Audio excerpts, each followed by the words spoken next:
കൂടുതൽ ടെക് വീഡിയോകൾക്കായി ഈ ചാനൽ സബ്സ്ക്രൈബ് ചെയ്യൂ. ചാനൽ അപ്ഡേറ്റ്സ് അപ്പോൾ തന്നെ അറിയാൻ വേണ്ടി ബെൽ ഐക്കൺ ക്ലിക്ക് ചെയ്യൂ. Hi all, welcome to tech Malayalam. നമ്മൾ എല്ലാവരും വാട്സപ്പ് യൂസ് ചെയ്യുന്നവരാണ് അല്ലേ? പേഴ്സണൽ ചാറ്റ്സ് ഉണ്ട്, ഗ്രൂപ്പ് ചാറ്റ്സ് ഉണ്ട്. ചിലപ്പോൾ നമ്മളെ ചാറ്റിങ്സ് ഒക്കെ ലെവലൊക്കെ വിടുമ്പം നമ്മൾ ചാറ്റ് ചെയ്തുകൊണ്ടിരിക്കുന്ന ആൾക്കാർ പെട്ടെന്ന് വാട്സപ്പിൽ നിന്ന് അപ്രത്യക്ഷരാവാറുണ്ട്. പിന്നെ നമ്മൾ വാട്സപ്പിൽ മെസ്സേജ് അയക്കുന്നത് കാണില്ല, അവരുടെ അടുത്തൊന്നും ഇങ്ങോട്ടേക്കൊന്നും വരില്ല. പിന്നെ ചില ആൾക്കാരുടെ സ്റ്റാറ്റസ് കാണില്ല, DP കാണില്ല. അപ്പം നമ്മൾ വിചാരിക്കും അവർ നമ്മളെ ബ്ലോക്ക് ചെയ്ത് പോയി. കാരണം ബ്ലോക്ക് ചെയ്യുന്ന ഫീച്ചർ ഇറ്റ്സ് വെരി കോമൺ. നമ്മളെല്ലാവരും ഈ ഒരു സെറ്റിങ്സ് യൂസ് ചെയ്യുന്നവരാണ്. കുറേ സമയത്ത് നമുക്ക് ശരിക്കും ഹെൽപ്ഫുൾ തന്നെയാണ് ഈ ബ്ലോക്ക് ചെയ്യുന്ന ഈ ഒരു സിസ്റ്റം. ഓക്കെ, അപ്പം നമ്മൾ ശരിക്കും ബ്ലോക്ക് ചെയ്തു എന്ന് വിചാരിച്ചാലും നമുക്കൊരു ഡൗട്ട് ഉണ്ടാവും. ഇനി അവർ വാട്സപ്പിൽ കയറാതിരിക്കുന്നതാണോ, അവരുടെ വാട്സപ്പ് അക്കൗണ്ട് ഡിലീറ്റ് ചെയ്ത് കളഞ്ഞാണോ? ശരിക്കും നിങ്ങൾ ഒരാൾ വാട്സപ്പിൽ നിന്ന് ബ്ലോക്ക് ചെയ്തിട്ടുണ്ടെങ്കിൽ എങ്ങനെ അത് മനസ്സിലാക്കാന്നുള്ളതാണ് ഈ വീഡിയോയിലുള്ളത്. So just watch. പിന്നെ വേറൊരു കാര്യം പറയാനുള്ളത്, നമ്മുടെ ഒരാൾ വാട്സപ്പിൽ നിന്ന് ബ്ലോക്ക് ചെയ്ത് കഴിഞ്ഞിട്ടുണ്ടെങ്കിൽ പണ്ടത്തെ മൊബൈൽസ്, പണ്ടത്തെ അപ്ഡേറ്റ് ചെയ്യുന്നതിന് മുന്നേ ഉള്ള കുറച്ച് അപ്ഡേറ്റ്സ് മുന്നേ ഉള്ള വാട്സപ്പ് വേർഷൻസിലൊക്കെ നമുക്കൊന്ന് ഡിലീറ്റ് ചെയ്ത് ഡീആക്ടിവേറ്റ് ചെയ്ത് പിന്നെയും നമ്മൾ റീഇൻസ്റ്റാൾ ചെയ്ത് റീസ്റ്റാർട്ട് ചെയ്യുകയാണെങ്കിൽ വാട്സപ്പിൽ നമുക്ക് ബ്ലോക്ക് ചെയ്ത ആൾക്കാരുടെ അടുത്ത് വീണ്ടും മെസ്സേജ് ചെയ്യാൻ പറ്റുമായിരുന്നു. പക്ഷെ ആ ഒരു സംവിധാനം ഇപ്പം ഇല്ല. കാരണം അതൊരു നെഗറ്റീവായിട്ട് കണ്ടിട്ട് അവരിങ്ങനെ മാറ്റിയിട്ടുണ്ട്. അതുകൊണ്ട് നമ്മൾ വാട്സപ്പിൽ ഒരാളുടെ അടുത്ത് മെസ്സേജ് ചെയ്യുന്ന സമയത്തൊക്കെ മാന്യമായ ഭാഷയിലൊക്കെ നമ്മൾ നല്ല രീതിയിലുള്ള ഫ്രണ്ട്ഷിപ്പ് മെയിൻറ്റെയിൻ ആണ് ആഗ്രഹമെങ്കിൽ നല്ല രീതിയിൽ മെസ്സേജ് ചെയ്യുക. ഒരു റിമൈൻഡറാണ്. സോ നിങ്ങൾ ആരെങ്കിലും വാട്സപ്പിൽ നിന്ന് ബ്ലോക്ക് ചെയ്തോ എന്ന് അറിയാനുള്ള കൺഫ്യൂഷൻ, അതെങ്ങനെ മനസ്സിലാവുന്നുള്ള കൺഫ്യൂഷനിലാണെങ്കിൽ this videos for you. Just watch this.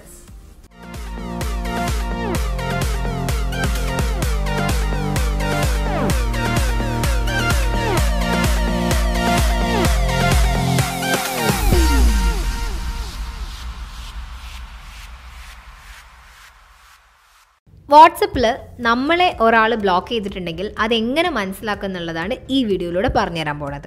നമുക്കറിയാം, നമ്മൾ അയക്കുന്ന മെസ്സേജ് ഒരാളുടെ അടുത്ത് എത്തുകയാണെങ്കിൽ ബ്ലൂടിക്ക് ഉണ്ടാവും. അപ്പം അവർ വായിച്ചോ കാര്യങ്ങൾ അറിയാം, അവിടെ ഡെലിവറി ആയോ മെസ്സേജ് എന്നറിയാം. അപ്പോൾ ചില മെസ്സേജ് പോയിട്ടില്ലെങ്കിൽ നമ്മളിങ്ങനെ വിചാരിക്കും അവർ നമ്മളെ ബ്ലോക്ക് ചെയ്തു. അല്ലെങ്കിൽ ചില ആൾക്കാരുടെ പ്രൊഫൈൽ, അവരുടെ സ്റ്റാറ്റസ് നമുക്ക് വായിക്കാൻ പറ്റുന്നില്ലെങ്കിൽ നമ്മൾ വിചാരിക്കും അവർ നമ്മളെ ബ്ലോക്ക് ചെയ്തു. എങ്ങനെ സയൻറ്റിഫിക്കലി നമുക്ക് നമ്മളൊരാൾ ബ്ലോക്ക് ചെയ്തു എന്നുള്ളത് മനസ്സിലാക്കുക എന്നുള്ളതാണ് ഈ വീഡിയോയിലുള്ളത്. ആദ്യം തന്നെ നമ്മൾ വാട്സപ്പ് ഓപ്പൺ ചെയ്യുക.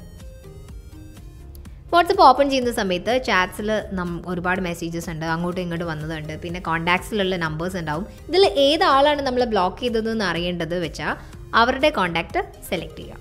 ഇപ്പം ഞാൻ ഇതിൽ ഈ ഒരു കോൺടാക്റ്റ് ആണ് ബ്ലോക്ക് ചെയ്തോ ഇല്ലയോ എന്നുള്ളത് അറിയേണ്ടത്. അപ്പം ഞാൻ അവർക്കൊരു മെസ്സേജ് ചെയ്യാൻ പോവാണ്. ഹായ്, മെസ്സേജ് ഇട്ടു, മെസ്സേജ് സെൻഡായി, ഡെലിവറായി. അവർ ആ മെസ്സേജ് കാണുകയും ചെയ്തു, ബിക്കോസ് ബ്ലൂടിക്ക് വന്നിട്ടുണ്ട്. ഓക്കെ, ഇനി എന്താണ് ചെയ്യുന്നത് വെച്ചാൽ ഈ കോണ്ടാക്റ്റ് എന്നെ ബ്ലോക്ക് ചെയ്യുകയാണെങ്കിൽ അതെങ്ങനെ എനിക്ക് മനസ്സിലാക്കുക എന്നുള്ളതാണ്. സപ്പോസ് അവരെന്നെ ബ്ലോക്ക് ചെയ്തു എന്ന് വിചാരിക്കുക. ഇപ്പം ഞാൻ മെസ്സേജ് അയച്ചിട്ടുള്ള മറ്റേ കോണ്ടാക്റ്റിൽ ഞാൻ ഈ നമ്പർ ബ്ലോക്ക് ചെയ്യാൻ വേണ്ടി പോവുകയാണ്. അപ്പം നമ്മൾ കയ്യിലുള്ള ഫോണിൽ മെസ്സേജ് അയച്ചാൽ എങ്ങനെയാണ് അത് കാണിക്കുക എന്നുള്ളത് നോക്കാം. ഇപ്പം ഞാൻ കാണിച്ചിരിക്കുന്ന ആ വാട്സപ്പ് നമ്പർ എന്നെ ബ്ലോക്ക് ചെയ്തു. അപ്പം നിങ്ങൾക്ക് കാണാം, ബ്ലോക്ക് ചെയ്ത ഉടനെ തന്നെ പ്രൊഫൈൽ പിക്ക് മാറി. DPയുടെ സ്ഥാനത്ത് പ്ലെയിൻ ആയിട്ടാണ് വന്നത്. ഇത്രയും സമയം ഉണ്ടായിരുന്ന DP ആ ഇമേജ് അവിടെ കാണാനില്ല. ഇനി ഞാനൊന്ന് മെസ്സേജ് ചെയ്ത് നോക്കുകയാണ്. ഹായ് മെസ്സേജ് അയച്ചു, സെൻഡായി, പക്ഷെ അവർക്ക് ഡെലിവർ ആയിട്ടില്ല, അവരത് കണ്ടിട്ടില്ല. ഇങ്ങനെ ചെയ്യുമ്പോൾ തന്നെ നമുക്ക് മനസ്സിലാകാം ആ ഒരു പെർട്ടിക്കുലർ പേഴ്സൺ നമ്മളെ ബ്ലോക്ക് ചെയ്തു എന്നുള്ളത്. പക്ഷേ ബ്ലോക്ക് ചെയ്തതാണെന്ന് ഈ ഒരു കാരണം കൊണ്ട് നമുക്ക് ഉറപ്പിക്കാൻ പറ്റില്ല.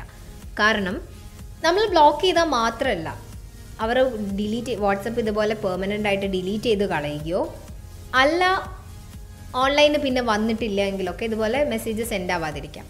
അപ്പോൾ ഇത് നമുക്ക് നമ്മളെ ബ്ലോക്ക് ചെയ്തു എന്നുള്ളത് ഉറപ്പിക്കാനുള്ള ഒരു മെത്തേഡായിട്ട് എടുക്കാൻ പറ്റില്ല. അതുകൊണ്ട് എങ്ങനെ അവർ നമ്മളെ ശരിക്കും ബ്ലോക്ക് ചെയ്തു എന്ന് മനസ്സിലാക്കുക എന്നുള്ളത് പറഞ്ഞുതരാം. അതിനുവേണ്ടി ചെയ്യുന്നത് ഒരു വാട്സപ്പ് ഗ്രൂപ്പ് ക്രിയേറ്റ് ചെയ്യുകയാണ്. ബാക്ക് അടിച്ചു. നമുക്ക് എല്ലാവർക്കും ഗ്രൂപ്പ് ക്രിയേറ്റ് ചെയ്യാൻ അറിയാം. സെറ്റിങ്സ്, ന്യൂ ഗ്രൂപ്പ്, അതിൻ്റെ അകത്ത് ആഡ് പാർട്ടിസിപ്പൻസ്. ആദ്യം തന്നെ നമ്മൾ ഏത് കോൺടാക്ട്സ് ആണ് വേണ്ടത് അവരെ സെലക്ട് ചെയ്യാണ് വേണ്ടത്. ഞാൻ ആ കോൺടാക്റ്റ് നേരത്തെ ബ്ലോക്ക് ചെയ്ത ആ കോൺടാക്റ്റ് സെലക്ട് ചെയ്തു. നെക്സ്റ്റ് അടിച്ചു. ഗ്രൂപ്പിന് ഞാനൊരു നെയിം കൊടുക്കുകയാണ്. യു ക്രിയേറ്റഡ് എ ഗ്രൂപ്പ് വന്നു. ആ ഗ്രൂപ്പ് ഓപ്പൺ ചെയ്തിട്ടുണ്ടെങ്കിൽ ഗ്രൂപ്പിൻ്റെ സ്ക്രീനിൽ ഞെക്കിയിട്ടുണ്ടെങ്കിൽ കാണാം പാർട്ടിസിപ്പൻ്റ് ആയിട്ട് ഞാൻ മാത്രമേ ഉള്ളൂ. അതായത് നമ്മൾ ആരുടെ ആഡ് ചെയ്തോ അവരത് വന്നിട്ടില്ല. ദാറ്റ് മീൻസ് ക്ലിയർ ആണ് അവർ നമ്മളെ ബ്ലോക്ക് ചെയ്തു എന്നുള്ളത്. ഇങ്ങനെ നമുക്ക് മനസ്സിലാക്കാം. ഈ ബൈ മിസ്റ്റേക്ക് ആണ് ഇങ്ങനെ വന്നതെങ്കിൽ അത് ഉറപ്പിക്കുന്നതിന് മുന്നേ ഒന്നുകൂടി നമുക്ക് ആഡ് ചെയ്ത് നോക്കാം. ആഡ് പാർട്ടിസിപ്പൻറ്റ് നെക്കി അവരുടെ നെയിം ഒന്നുകൂടി നമ്മൾ സെലക്ട് ചെയ്തു. ഈ ഒരു നമ്പർ ആഡ് ചെയ്യാൻ പറ്റുന്നില്ല എന്നാണ് കാണിക്കുന്നത്. ഇപ്പം നമുക്ക് ഉറപ്പായി അവർ നമ്മളെ ബ്ലോക്ക് ചെയ്തു. ഈ വീഡിയോ നിങ്ങൾക്ക് എല്ലാവർക്കും ഇഷ്ടമാണെന്ന് വിചാരിക്കുകയാണ്. വാട്സപ്പിൽ നമ്മളെ ബ്ലോക്ക് ചെയ്തിട്ടുള്ളത് ആരൊക്കെയാണെന്ന് കണ്ടുപിടിക്കുക. സോ ഈ വീഡിയോ ഇഷ്ടമായിട്ടുണ്ടെങ്കിൽ ലൈക്ക് ബട്ടൺ ഹിറ്റ് ചെയ്യുക. കമൻറ്റ് ബോക്സിൽ നല്ല കമൻസ് ഒക്കെ പോസ്റ്റ് ചെയ്യുക. നിങ്ങൾക്ക് എന്തെങ്കിലും സംശയങ്ങളൊക്കെ ഉണ്ടെങ്കിൽ ഞങ്ങളുടെ അടുത്ത് ചോദിക്കാവുന്നതാണ്. ഇതിലും നല്ല വീഡിയോസ് അറിവുകളായിട്ട് ഞാൻ വീണ്ടും വരും. അതുവരെ കണ്ടുകൊണ്ടിരിക്കുക. Till then bye.